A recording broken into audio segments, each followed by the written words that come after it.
Welcome to the NoSQL seminar presented by TSC Taft. In this seminar, we will talk about what a database is, a discussion on relational databases, an introduction to NoSQL and its advantages and disadvantages over relational databases, installation, and a demo on NoSQL.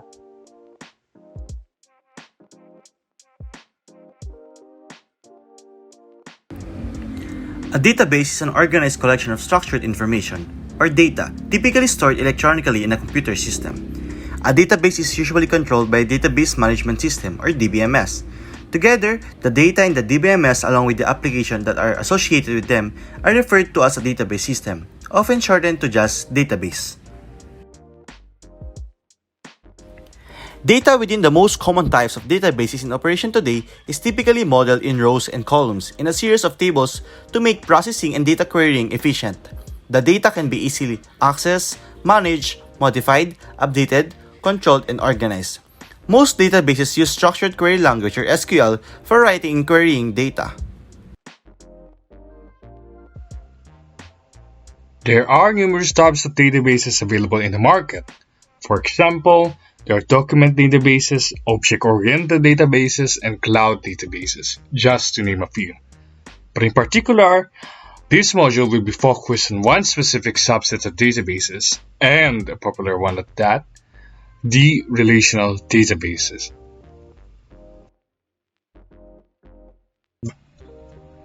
Relational databases are database modules invented and developed to reduce data redundancy in databases and for efficient data retrieval. By concept, relational databases provide an intuitive environment by allowing its users to take seemingly abstract data and structure them into an easy to manipulate schema called a table. Now, tables are made up with records and fields, or by its non-normative terms, rows and columns, respectively. Through tables, data can be organized in a way that espouses a natural relationship with one another, as they usually are modeled in a way that references a real-world entity. For example, if we were to engineer a database to record our hypothetical customers' orders, then what would be our approach in detailing their name, date of purchase, item purchases, the quantity of the item purchased, and so on. As such, through relational databases, it is possible to round this data up and transform them into a table where pulling out a record gives the user a complete and harmonic flow of information about the customer's transactions.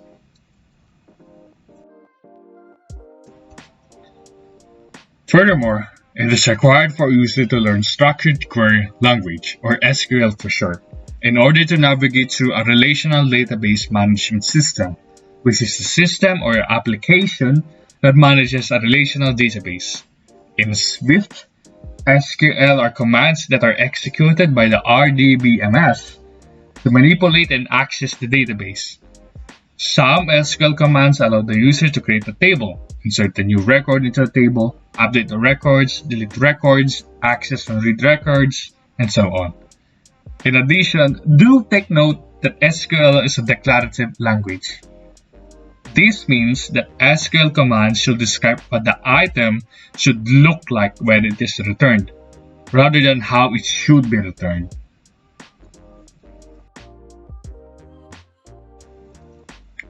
Finally, in deciding on whether or not to implement a relational database, it is important to assess its feasibility. Due to their relational nature, it is recommended to use relational databases in an application that does not, I repeat, not require the structure of the data to change rapidly. This is because relational database models are expected to be rigid and static in structure.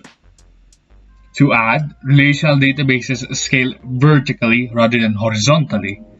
This means that the resources have to be allocated into acquiring more optimal components, which, on the long run, becomes costly, and there's a limit to what today's technology can do for us. Now let us move on to the discussion of what NoSQL is. First of all, let's tackle a common misconception on NoSQL, literally being a database that doesn't use NoSQL. However, NoSQL really means not only SQL due to its capability to use SQL on some of these databases. NoSQL databases are non-relational databases. This doesn't mean that they don't store relationships among data, but instead uses an easier method of modeling relationship data as opposed to SQL databases. So as discussed by Mark, Oracle, MySQL, Postgres are all relational databases because they have tables and columns and so on. However, NoSQL does not have these traditional aspects of a relational database. So NoSQL is a flexible database used for big data and real-time web applications. So what do I mean by big data? It is a term for datasets that are so large that traditional methods of storage and processing are inadequate. So this is caused by a massive increase in data volume within the last decade or so, and this is from social networks, search engines, etc. And the challenges here is are storage, capture, analysis, and transfer. Moving on to the advantages of NoSQL, as said before, it handles big data. Regarding the data models, there is no predefined schema, which deems it to be extremely flexible, unlike relational databases that models everything from schema to fields to of table to data types. Regarding the data structure, NoSQL handles unstructured data, which is the information that is not arranged according to a preset data model or schema, and therefore cannot be stored in a traditional relational database or RDBMS. So text and multimedia are two common types of unstructured content.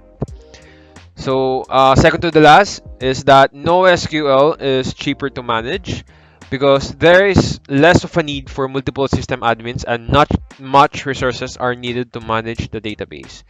This brings us to the last advantage, which is horizontal scaling or scale out. To provide a little bit of background, vertical scaling and scaling is used in relational databases. So in order to upgrade this resource, we need to add components, add storage, drives, memory, other resources that are very expensive. So there is this limitations of only one box in which a whole new infrastructure is needed when you need to scale up. So the downside here is there is a limitations and cost, and it costs huge amount of money and time. On the other hand, we have horizontal scaling or scale out that is used by non-relational databases. So the structure of this refers to a cluster or a group of nodes or hardwares. So in order to upgrade the structure, you can use much cheaper commodity hardware and add additional nodes expanding your total disk size, memory, etc. So once you reach the limitations of a cluster, you simply add another one for a fraction of the cost as opposed to when you're adding components for the scale out or the vertical scaling. With that said, how does the advantages of non-relational databases compare to relational databases?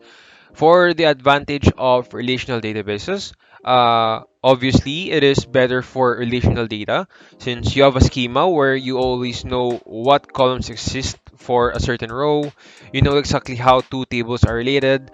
A set schema allows you to better understand the structure, but it takes more maintenance, but it is safer. Next is normalization. Relational databases use this to eliminate redundancy. Eliminating redundancy allows a database to take up as little space as possible, which deems it to have better performance. Next is that it is a very well-known language. Uh, it is old technology, but very solid and very easy to learn. And a lot of companies uses it. Next is data integrity. It allows you to enforce data integrity rules using foreign constraints. For example, there is an authors table and a blog post table. So the author creates a post.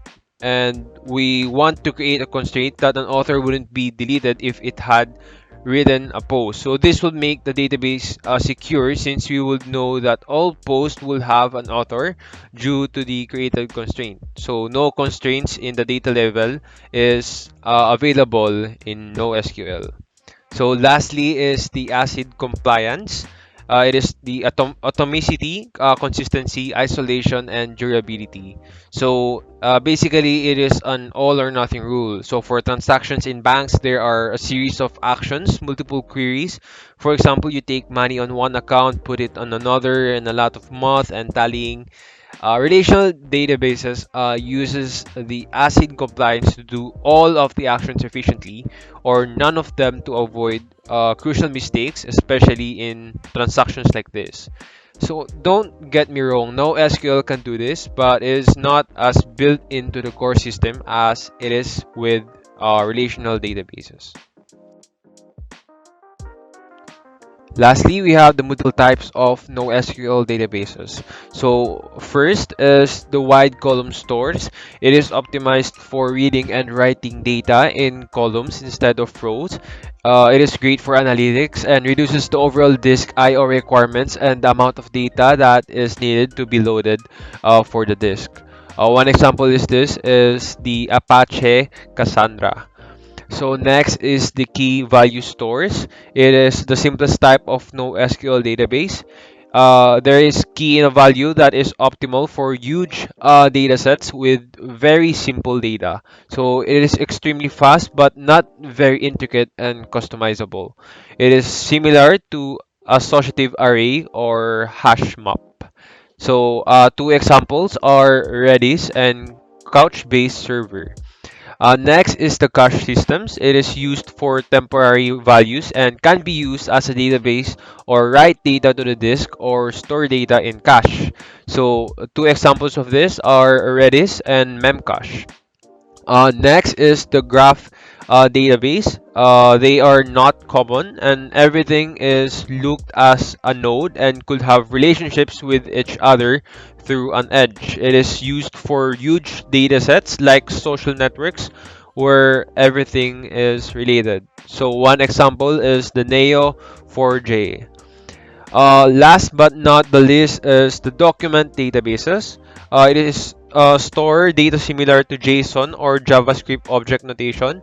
It is with curly braces inside our key value pairs that can hold string, numbers, arrays, embedded objects, and so on. So the database here is schemaless, and your application could be dynamic.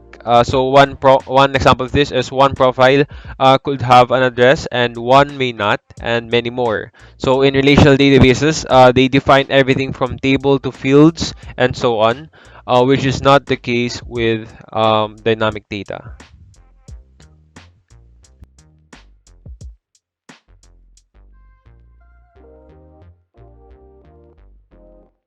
For this workshop demonstration, we will be using MongoDB as our NoSQL database.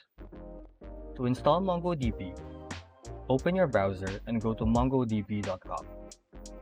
Once there, hover over Software, click on Community Server. This is their free and open document database. Once there, you should see some information regarding the community server.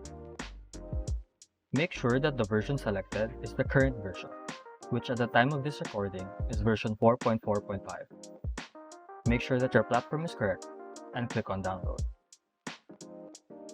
Once the download is finished, open the downloaded file and run it.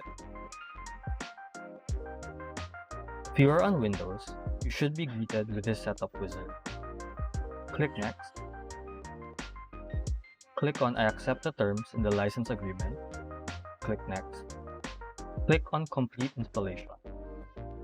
Make sure that the Install MongoD as a Service checkbox is checked, and select Run Service as a network service user.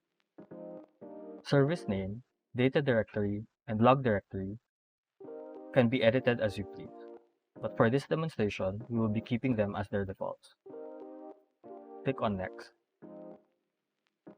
Now you are given the option to install MongoDB Compass, which is the official graphical user interface for MongoDB. I recommend installing MongoDB Compass if you are not used to running commands on the terminal or command prompt.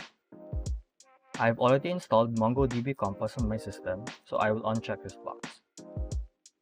Click on Next and click Install. Now MongoDB is installing on your system.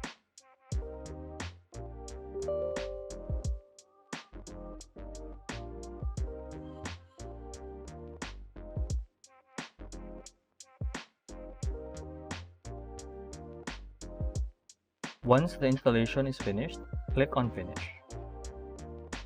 To verify that MongoDB has been installed on your system, go to your command prompt and type mongod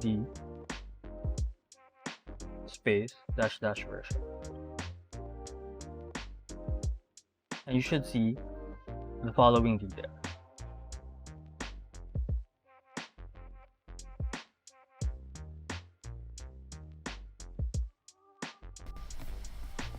Hello, and now that we installed our MongoDB server, we want to use it to our different projects that we want to use. So an example here is I'm using a Node.js project using Express and Handlebars as my templating engine, and I want to connect this server to my database server with MongoDB.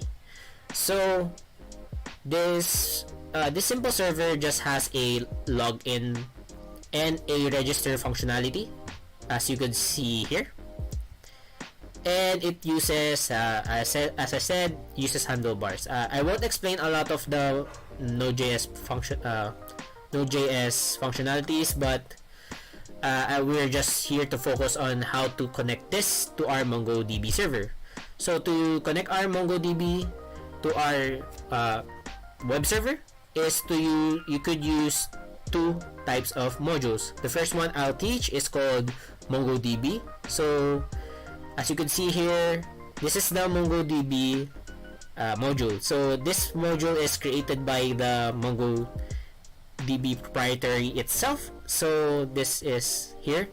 As you could scroll down, it will show you how you could quick start or make your own project. So here, so it just could just copy paste this code and technically you're connected to your database. So I made it much more cleaner in my end. So if you could copy this, so I made a DB folder and an index.js in that folder, and within that folder I technically just copied it. So but with the difference of having this URI and then exporting it as a module. So first things first, what does this mean? So it just takes my .env file and then just copies whatever is in that URI. So as you can see in my URI, it's just the URI string. So the MongoDB localhost 27017, and this is our host, this is our port, no biggie. But default port for MongoDB is 27017, so we're just gonna use that. So let's go back to our index.js, and once we are done with that, we just want to return that client, or in the case, just this. So how do we use this module? So an example is in the app.js the app.js file. So we scroll down, we look at this start of the MongoDB. First we just have to import that, just a cool thing, and then we go to our MongoDB, and first we want to take the client from that Mongo function, and then we get to the DB. So my DB here is name is sample DB, and our collection is from the collection users. And then once I get to my collection, I can now query towards my DB. So in my login, I want to find a user with the same username as the one I passed from the login page. So here it is, and then I just store it in a variable called users, and then I close my client, and then I just do my login functionality. So I just check if my password is correct, and then if it's not, I login failed, and then I just redirect the user to a proper route or where he is logged in. Next is the register functionality, which is I hash the password first, and then I connect it to the database, and then the same thing as we did before in the login. So I get my DB, I get my collection, and then once I get my collection, I insert my document or my user with the username which I passed from here, and the password which I hashed it from the previous lines, and then I just redirect it to the login page. So to see that if it's working, we go to we are gonna run it, but first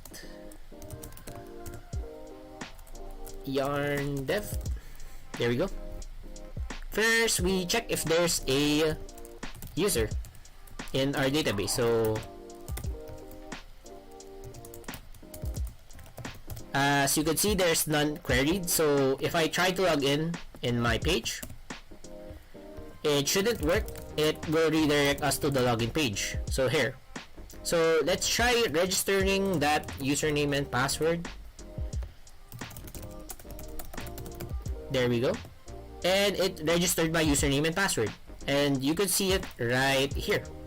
There's my username, there's my password, and I'll try to log in to that credentials, and there, it redirected me to user with the username and password. So that should work, and then I'll just try to delete this since we won't use it anymore again. We have to reset it. There.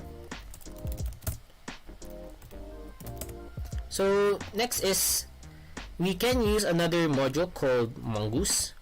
So in Mongoose, it is an ORM. It's kind of like an ORM, which is an object relational mapping.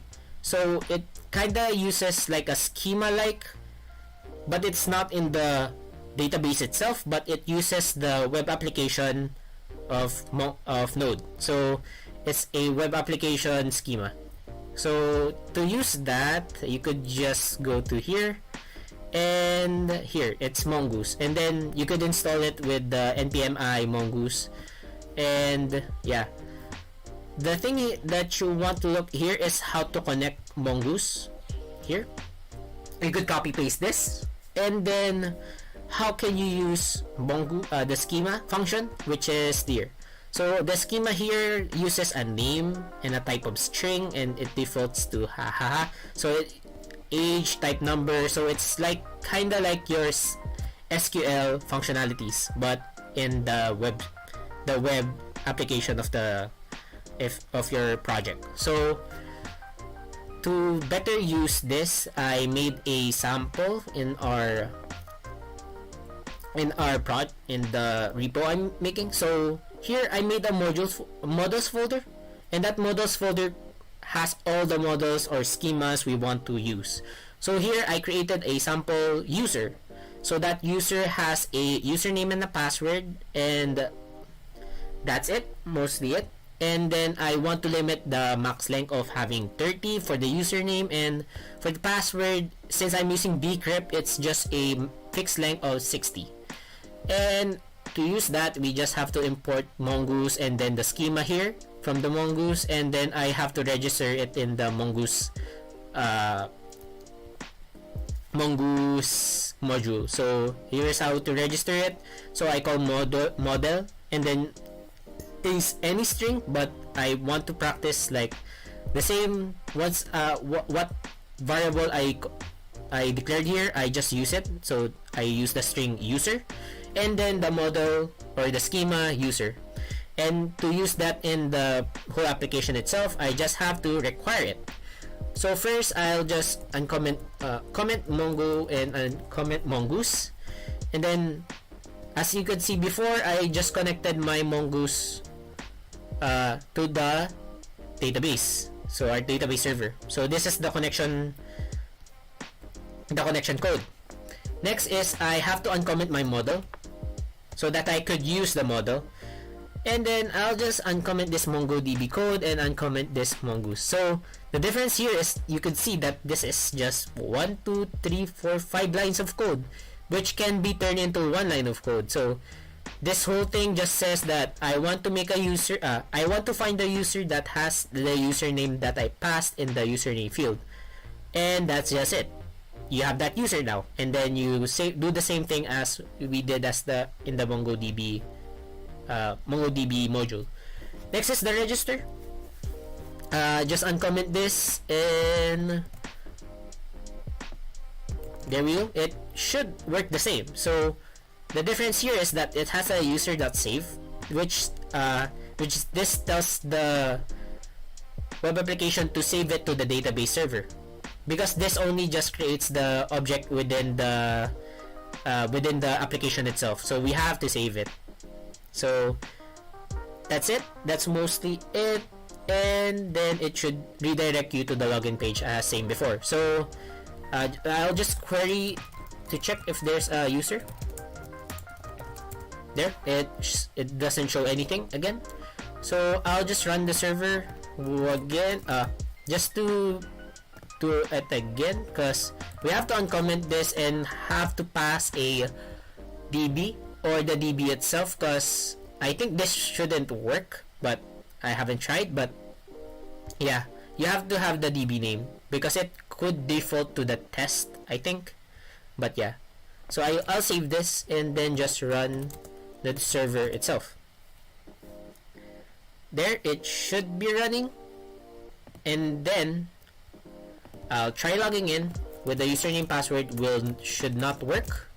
There, it shouldn't work. So I go to my register, I log in.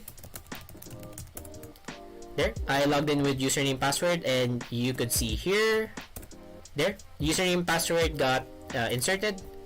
So I'll do username password, and there, I got logged in. So you could now use MongoDB and Mongoose as a way to connect to your database, MongoDB database. So when to use Mongo and when to use Mongoose. So the difference here in Mongo and Mongoose is that Mongo is the proprietary, so it could be faster to query other than Mongoose, because Mongoose is a wrapper for Mongo, so it just uses Mongo and then adds more functionality to your database to have a schema-like way of querying.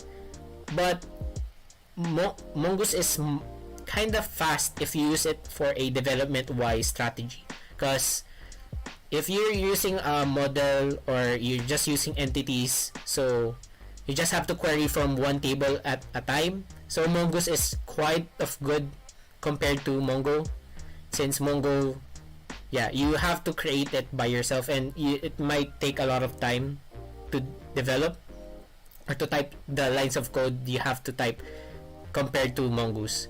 But the advantage of Mongo, it's fast if you have to make an atomic query.